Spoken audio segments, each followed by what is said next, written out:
I do it to change up the rhythm and also to kind of carry more momentum instead of just coming in and rolling it.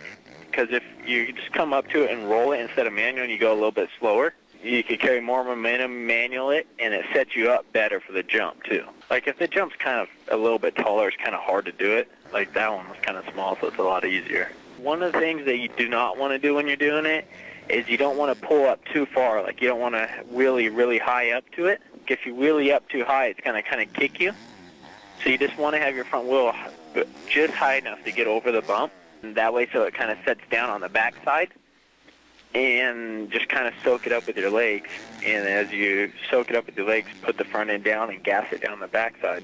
You definitely don't want to set down too early, because if you set down too early, you're going to clip it top. And if you manual too high, it's going to throw all your weight forward because it's going to go from so high up to just throwing your front end down really far.